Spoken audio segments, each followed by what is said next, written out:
O reinado dos cartéis da droga está prestes a ruir e ninguém o prevê. Durante décadas, enormes remessas passaram despercebidas às patrulhas da Marinha, mantendo vivos os impérios dos cartéis. Mas agora uma arma secreta entrou na luta. O bombardeiro furtivo B-2, silencioso, invisível, mortal. Este fantasma dos céus pode acabar com o império do cartel para sempre.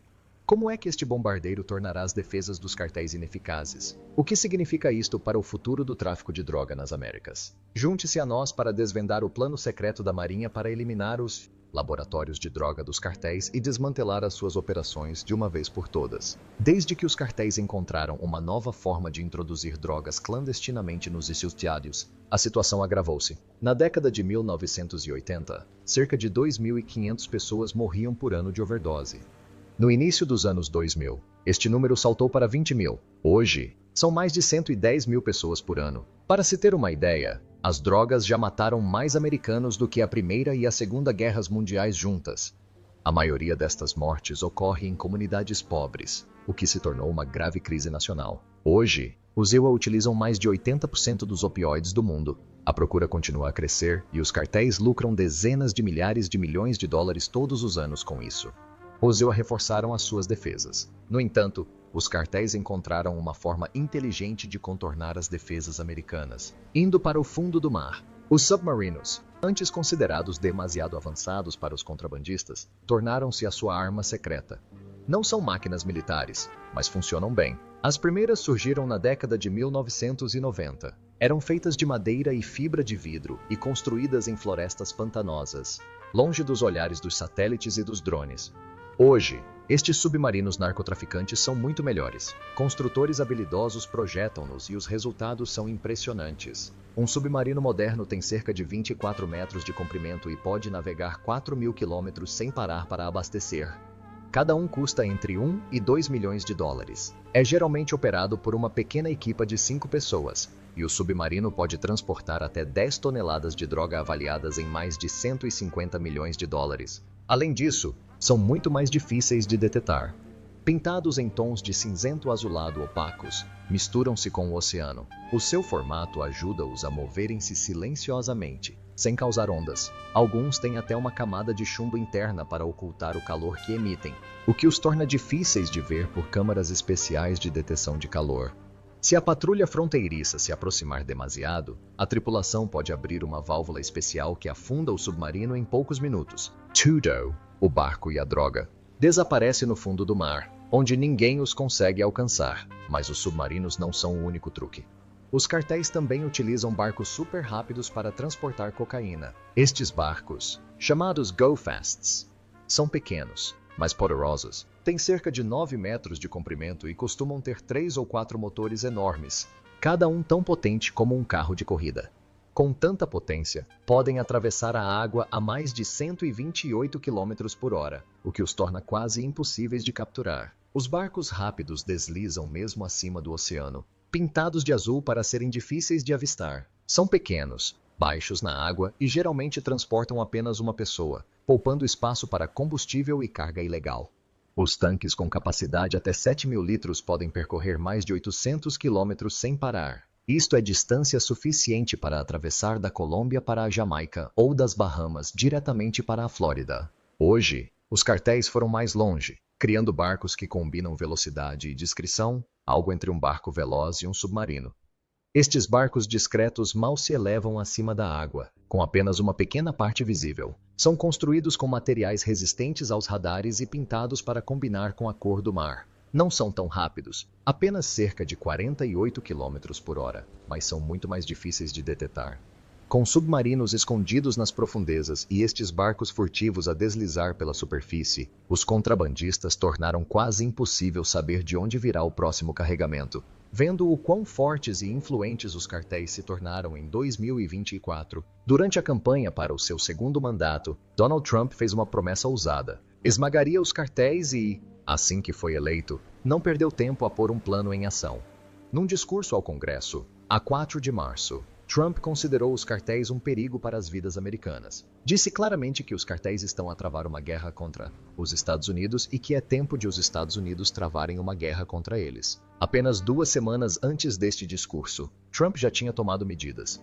classificou 8 cartéis como grupos terroristas estrangeiros. Esta medida deu às forças americanas, especialmente à Marinha, pleno poder para os perseguir através de operações antiterroristas. Em resposta, o Senado mexicano aprovou um programa conjunto de treino militar. Reuniu o 7º Grupo de Forças Especiais do Exército dos EU e a elite da Marinha Mexicana, um sinal claro de que ambos os países se estão a preparar para uma luta séria. A CIA também se juntou à luta. Utilizando drones de alta tecnologia, começaram a realizar missões sobre o México, monitorizando as atividades dos cartéis a partir de cima e recolhendo informações secretas. Segundo os especialistas militares, os EU estão a preparar-se para um ataque em grande escala, algo que o país não fazia desde os primeiros dias da guerra contra o terror. 6 oficiais, atuais e antigos, das Forças Armadas, da polícia e da comunidade de inteligência do ESEO afirmam que os ataques com drones estão a ser seriamente discutidos. Os alvos? Líderes de cartéis, veículos, laboratórios de droga, locais de armazenamento, qualquer elemento da rede criminosa.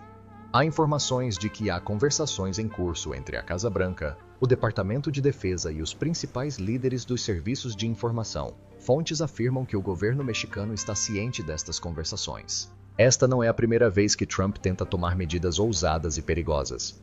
Em 2020, quando ainda estava no seu primeiro mandato, o ex-secretário da Defesa Mark Esper disse que Trump perguntou se os militares podiam lançar mísseis contra laboratórios de droga no México e simplesmente negar de seguida. Trump e a sua equipa negaram a alegação, mas muitos acreditam que a ideia ainda não lhe saiu da cabeça. Trump e os seus apoiantes acreditam que, se a pressão for suficientemente forte, os membros do cartel abandonarão o tráfico de droga para sobreviver. Acreditam que a força é a única linguagem que os cartéis entendem. Até agora, em 2025, Trump tem garantido que um nome continue a surgir quando os cartéis sussurram sobre problemas no mar. O navio da guarda costeira do ESEO, James. A organização caça contrabandistas sem parar, e uma missão em particular deixou-os abalados. Esta lendária patrulha de 112 dias tornou-se um pesadelo para os líderes do cartel, tanto que nem gostam de falar sobre o assunto. O Cutter James não é um navio comum. Com 128 metros de comprimento, transporta uma tripulação de 150 oficiais altamente treinados, cada um com experiência em rastrear, abordar e deter traficantes de droga. No dia 5 de janeiro, um drone lançado do USS Cutter James avistou um barco suspeito perto do Equador. Este drone podia permanecer no ar durante 18 horas e tinha câmeras ultra-nítidas para ler textos escritos em navios a quilômetros de distância. Seguiu o alvo silenciosamente até a tripulação se aproximar. Capturaram 3 homens, juntamente com mais de 1.000 quilos de cocaína. No dia seguinte, 6 de janeiro, a situação intensificou-se. Uma aeronave de patrulha avistou 3 lanchas rápidas a navegar juntas, algo raro e arriscado para os traficantes. A equipa lançou helicópteros e rapidamente interceptou as 3 de uma só vez. 9 pessoas foram detidas e foram encontrados quase 6.300 quilos de cocaína. A 7 de janeiro, os traficantes tentaram algo diferente. Enviaram um barco furtivo, construído para se esconder do radar, mas a equipa do Cutter James não se deixou enganar. Um helicóptero aproximou-se do barco, desligou os motores com precisão e capturou todos os que seguiam a bordo em segurança. Esta paragem manteve mais 3.600 quilos de cocaína fora das ruas americanas. A 18 de janeiro, os traficantes estavam desesperados. Num dos casos, começaram a atirar fardos de cocaína para o oceano para aliviar a carga e escapar. Mas a tripulação do Cutter James não recuou. Pequenos barcos rápidos perseguiram os contrabandistas, enquanto outras equipas recolheram as drogas flutuantes antes que afundassem. No final, recuperaram cerca de 2.700 quilos de estupefacientes. Só nos últimos 4 meses, este navio, sozinho, retirou mais de 22.700 quilos de drogas ilegais do oceano. Isto é suficiente para abastecer o mercado de droga de uma cidade inteira durante um ano. O valor de mercado? Cerca de 919 milhões de dólares. Um enorme golpe para os lucros do cartel. Navios de guerra como o USS Minneapolis St. Paul e o USS St. Louis também patrulham as Caraíbas, realizando as suas apreensões. Acrescentaram ainda mais apreensões de cocaína à crescente lista de vitórias, atingindo os cartéis onde mais doía, especialmente Sinaloa e Jalisco New Generation. Estas operações ininterruptas deixaram os chefes dos cartéis nervosos e em apuros. Pela primeira vez em anos, já não tem a certeza se os seus carregamentos chegarão ao destino ou se simplesmente desaparecerão no oceano, capturados pelas forças que agora os caçam por mar. Our Terra. Durante estas missões, a tripulação interrompeu o tráfico de droga e recolheu informações. Cada vez que perseguiam um barco ou capturavam contrabandistas, recolhiam novas peças do puzzle. Percursos secretos. Nomes de membros do cartel e truques inteligentes usados para esconder drogas. Estas informações estão agora a ser utilizadas para planear ataques futuros, dificultando a liderança dos cartéis. E os Estados Unidos não vão recuar. O Pentágono acaba de enviar o USS Gravely, um poderoso contratorpedeiro da Marinha, armado com mísseis de cruzeiro Tomahawk, para a costa do Golfo, muito perto da fronteira entre o Texas e o México.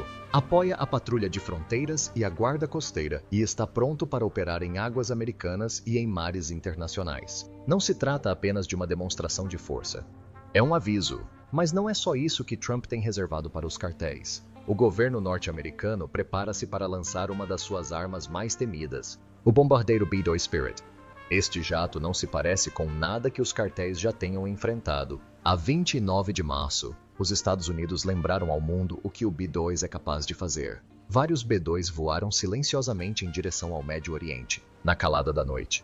Precisamente às 2 da manhã, as primeiras bombas caíram sobre Sada. 10 alvos importantes desapareceram em poucos minutos. Centros de comando, estações de radar e bunkers eram utilizados para comunicações seguras. Construído inicialmente para impedir uma guerra nuclear, o B-2 é ainda um dos bombardeiros furtivos mais avançados do planeta. Pode voar em território inimigo sem ser detectado, lançar cargas mortais e desaparecer antes que alguém reaja. Cada um dos seus 4 motores produz 17.300 libras de impulso, dando-lhe potência para voar a mais de 960 km por hora, mantendo-se acima da maioria dos sistemas de mísseis, incluindo qualquer um que os cartéis possam tentar utilizar.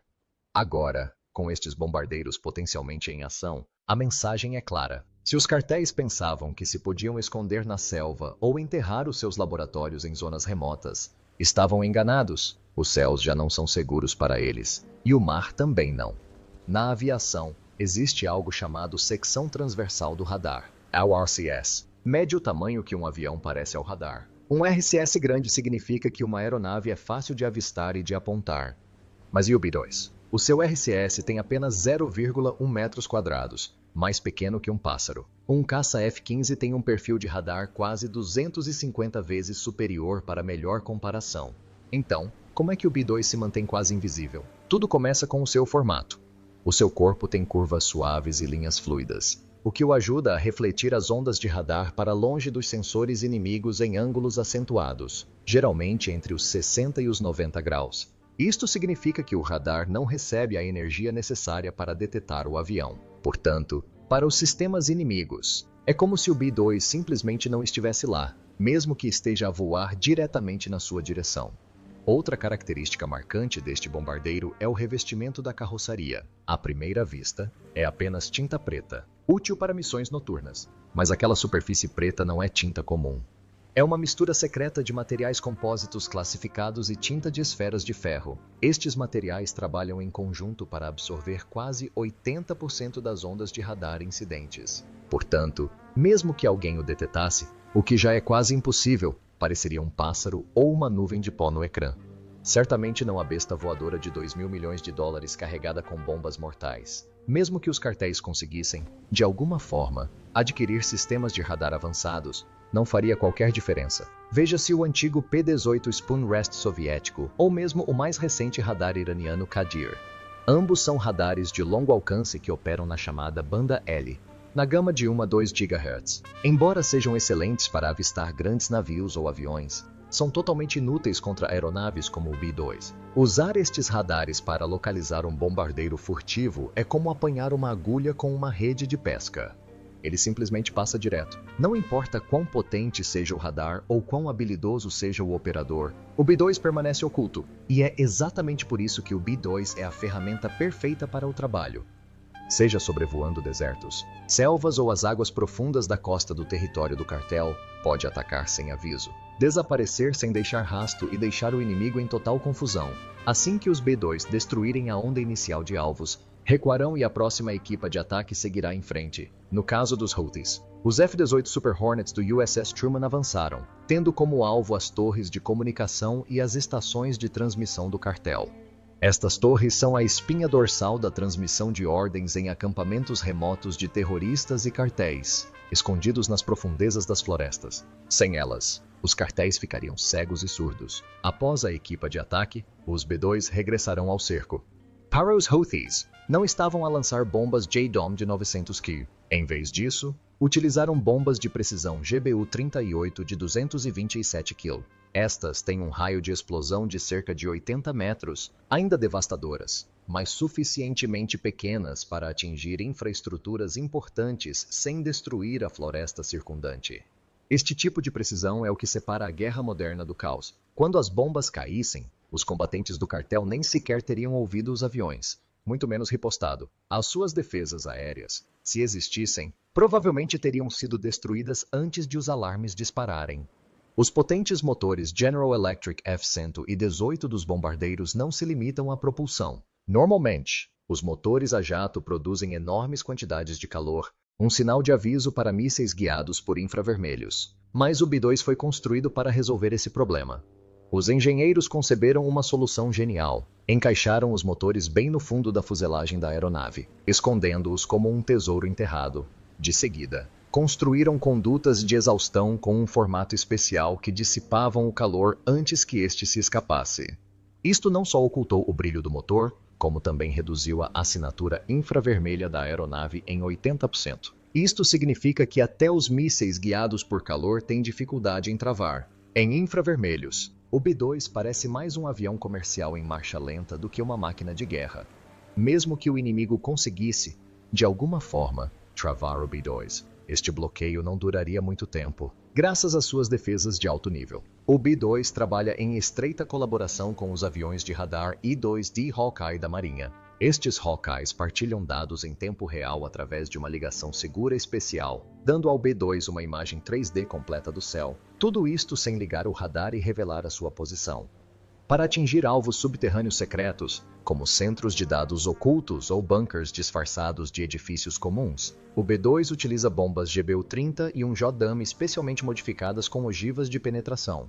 Lançadas a 15 mil metros de altura, estas bombas caem durante mais de 40 segundos antes de explodirem no subsolo, destruindo até os esconderijos mais resistentes. Quando o solo treme, o B-2 já está a quilômetros de distância, em segurança, fora de perigo. Além destas defesas passivas, o B-2 está totalmente ligado à rede de comando de combate do ZEO. Pode receber atualizações de alvos em voo via satélite, enviar informações de missão através de canais de rádio seguros e ligar-se à rede de dados táticos Link 16. Isto mantém o bombardeiro atualizado e ligado, mesmo em território inimigo. Possui também um sistema de defesa ultra-secreto que rastreia sinais eletromagnéticos. Se um radar inimigo tentar localizar o alvo, o sistema alerta os pilotos e sugere movimentos evasivos rápidos, mudanças de altitude, mudanças de rumo ou desvios das rotas de patrulha. E aqui está a parte assustadora para os cartéis. O B-2 tem ainda um enorme poder de fogo. Dentro dos seus compartimentos de bombas, pode transportar até 18 toneladas de armas, incluindo 16 bombas JDAM de 900 kg, 8 bombas MK-80 e 2 de 227 kg, ou até um gigantesco penetrador de munições GBU-57 de 13 toneladas, concebido para destruir os bunkers subterrâneos mais resistentes. O B-2 também pode transportar armas nucleares, como as bombas B-61 ou B-83. Embora, felizmente, o conflito ainda não tenha atingido esse nível. Por enquanto, isto representa o mais próximo que a administração Trump tem de uma opção nuclear sem ultrapassar a linha vermelha definitiva. É uma mensagem poderosa. Os UA levam os negócios a sério e estão prontos a usar uma força esmagadora para esmagar os cartéis. Mas nem tudo é claro. Fontes internas afirmam que, mesmo com a cooperação do México, os UA podem avançar com uma operação secreta sem pedir a autorização final. Se tal acontecer, será uma das maiores movimentações militares americanas na região em anos, utilizando mais drones, bombardeiros, caças e efetivos do que nunca. Quando a NBC questionou a Casa Branca sobre o assunto, o Conselho de Segurança Nacional recusou-se a responder. Entretanto, a presidente mexicana, Claudia Sheinbaum, ouviu rumores sobre um possível ataque americano dentro do seu país e não está nada contente. Através de uma tradução oficial da Embaixada Mexicana, esta afirmou que o México pode estar a cooperar com os Baltics, mas não permitirá qualquer ação não autorizada no seu território. Ainda assim, o escolhido por Trump para embaixador no México, Ronald Johnson, apoiou abertamente uma missão a solo americana, se necessário, e o secretário da Defesa, Pete Hegseth, alertou as autoridades mexicanas de que um ataque poderia acontecer com ou sem luz verde. Obrigado por assistir. Antes de ir, clique no link no seu ecrã para espreitar outro vídeo. Vemo-nos lá.